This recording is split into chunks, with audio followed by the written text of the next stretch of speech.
Well, despite having painted 3 self-portraits this year, I can guarantee that I'm actually not one to enjoy it or think of doing it myself.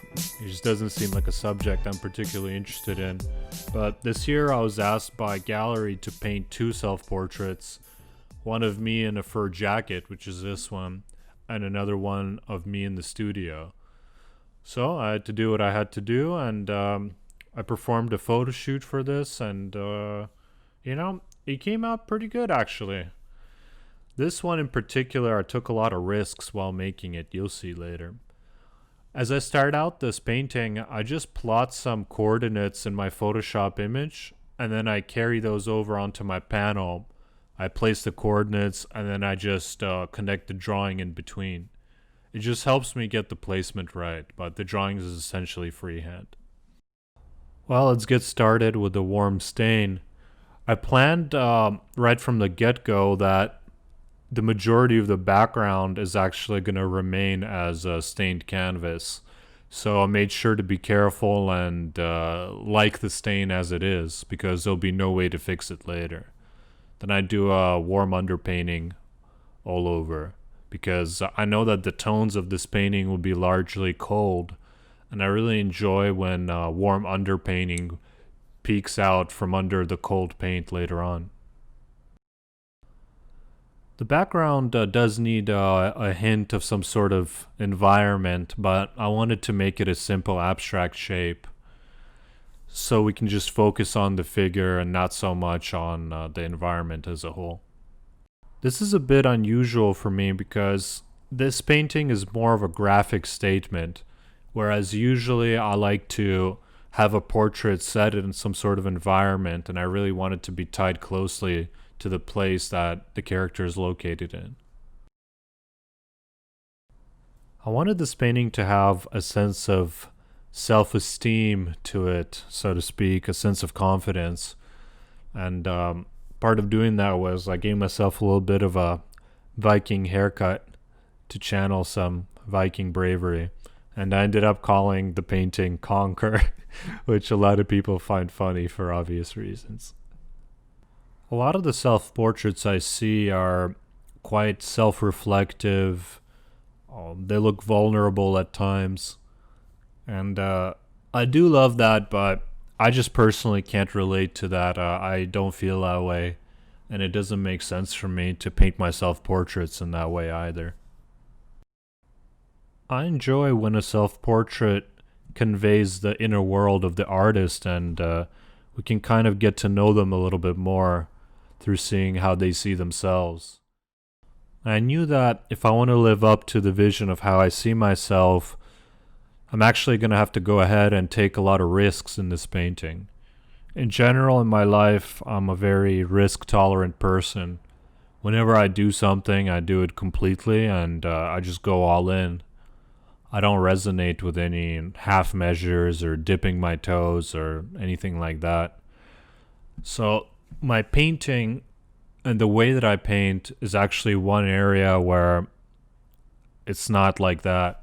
And I felt that with this painting, I can't go on painting in a conservative, careful way.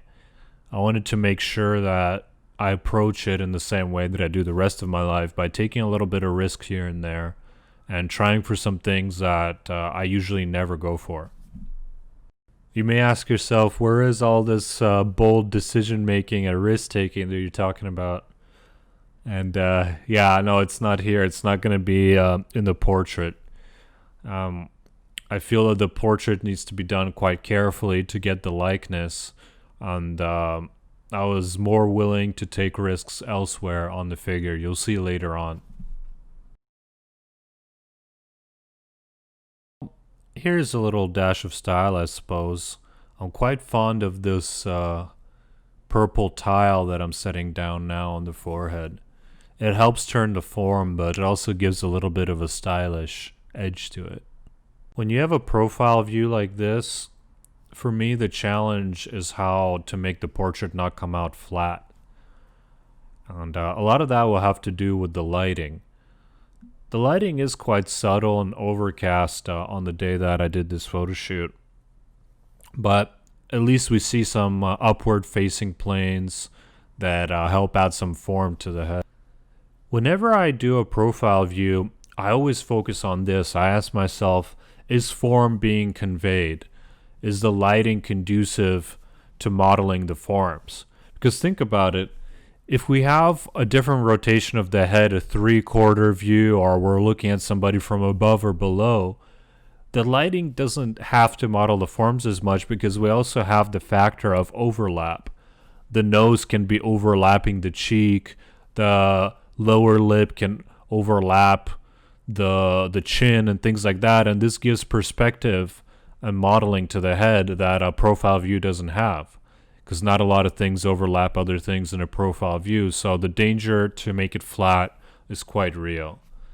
So I always like to make sure that the lighting is strong in such situations.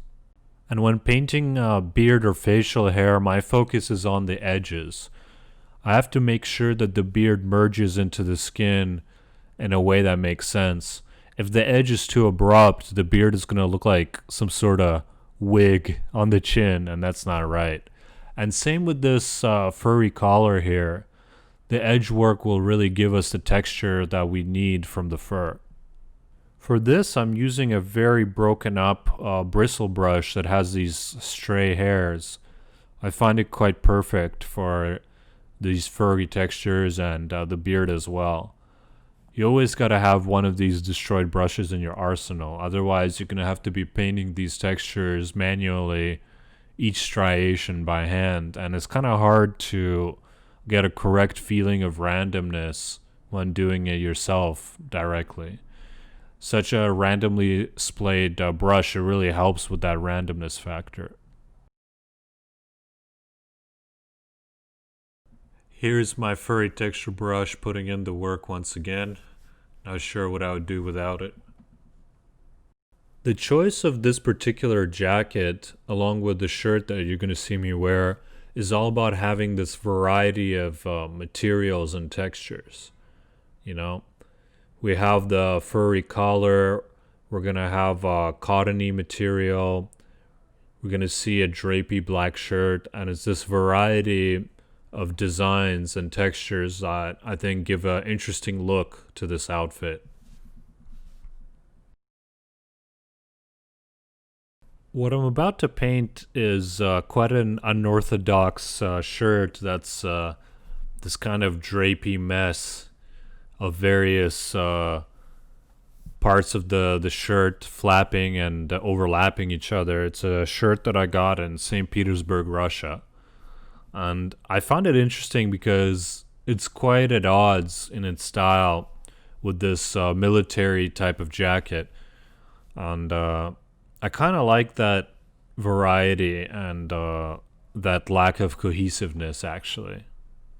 I knew that the challenge with painting it will be to leave that warm underpainting, little holes into that transparent brown oxide or raw umber or whatever that is.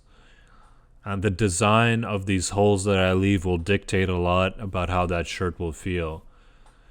You know, if you cover them all up, it's going to be stiff, and a lot of the artistry and risk-taking element of the shirt would be gone. In fact, watching this video now, you could definitely easily argue that I covered up too much of the shirt and I could have been more bold and left bigger holes showing the underpainting than I did. This is the big challenge of painting for me, is these questions about how do I leave little abstract holes to the underpainting that you can't answer in an objective way. This is all up to the artist, and there's a taste to it, a style to it that each artist will have. There's no right or wrong answer, which I find quite annoying. I'll admit I don't like things in areas of life that don't have a right or wrong answer. I'm a very black or white person. So this type of painting is what challenges me the most. This is what I focused on with this piece. I wanted to work on that intuitive decision making where nobody can tell me the answer. It's up to me to just make a call and see how it feels. And same with this green lapel.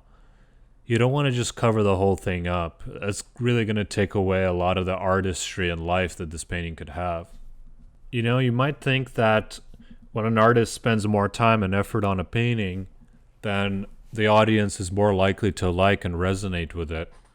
But as much as I wish that was true because that would make life quite easy, my experience hasn't shown me this. It's shown me that risk-taking and these intuitive decisions that nobody can give you the answer for are often what separates an interesting painting from a merely good one. You know, a quote I read in a book about luxury branding that really resonated with me was as follows. They said, the difference between the premium product and the luxury product is the difference between the very good and the emotionally moving. So if you are to cover up the entire canvas and paint everything the same way with the same amount of detail, like I'm often guilty of doing, I'm not innocent here by no means, then you're going into the area of being merely good. And there's nothing technically wrong with such a painting. And people will say, oh, it's impressive, it's quite detailed, it looks like a photo. And they'll like it, but it won't be emotionally moving. And that's, I think, the biggest struggle, because there's no class or workshop you could take that's going to teach you intuitive decision making. There's just something you have to find for yourself over time and with experience. And you know, perhaps you might be a person that doesn't have a good intuitive sense. How do you work on that? Well, that's tough. There's no knowledge that you can add to your brain that will make you better at that. It's an emotional, intuitive feeling that you have to develop over time. A lot of the artists that I really like, when I try and look at why do I resonate with these artists, why do I feel good about their work, it's often because of those abstract decisions that they make like nobody else does. And they're hard to put into words what exactly is it they do, but they have their own way of interpreting things and their own way of expressing various ambiguities that no other artist expresses quite like them. You'll see I'm at a bit of a crossroads with this jacket here. Right now it's just a stain with the underpainting showing, and I have the option and the mental inclination to go ahead and paint everything back in. But I have to really struggle to keep myself from doing that and seeing, what if I just leave it unfinished? What will that do? Right now I'm painting some bracelets that I picked up in Korea at a temple. And I gotta be careful here because, as always, I'm rendering out all the detail and putting in all the highlights. Ultimately, this is bound to make this bracelet too loud and taking up too much focus, particularly for something that's in the bottom left corner of the canvas. Ultimately, when that hand is painted in, we're gonna have to zoom out and look at the painting overall, take it in all at once and see how does this bracelet contribute or take away from it. And the judgment in the end will turn out unfavorable towards it, as you'll see. Painting hands is actually one of my favorite subjects, but I gotta be careful here. This hand, like I said, is in the bottom left of the canvas, so it's not an area that we should render the hell out of and bring too much attention to. We've got to find a nice balance between putting in interesting information, but not too much to detract from the portrait itself. Well, this appears to be me flirting with that type of possibility of putting in too much information by hinting at these veins. They can't be too overstated, or else it's going to be quite difficult to look at and distracting. The nail shouldn't be painted the same color as the rest of the skin of the hand, so I typically find it to be a little bit colder than the surrounding skin. In this case, I mixed in some alizarin crimson to cool it down. Well, after some reflection, it's time to break down that bracelet, make it blurry and undefined, so it's still there but not distracting from the overall painting.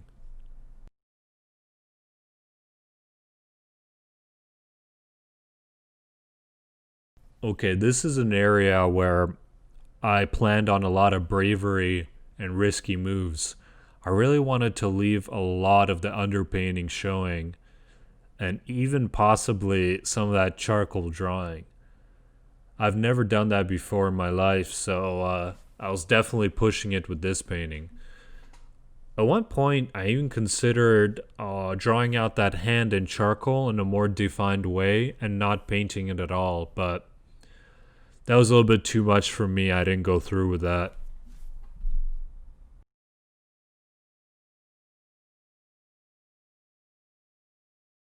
One thing I did have the courage for is I was quite intent on leaving this part of the jacket entirely unpainted. This was never before done by me, anyways, as a fairly conservative painter. I try to put in all the information I see, so I had to really focus and keep myself from painting in that jacket, which was, believe it or not, quite difficult for me. It's funny to think about that not doing something would require more energy than doing it, but that's how I often feel in painting, that leaving things out that I see requires more strength and more willpower than simply painting them. It's kind of funny that way.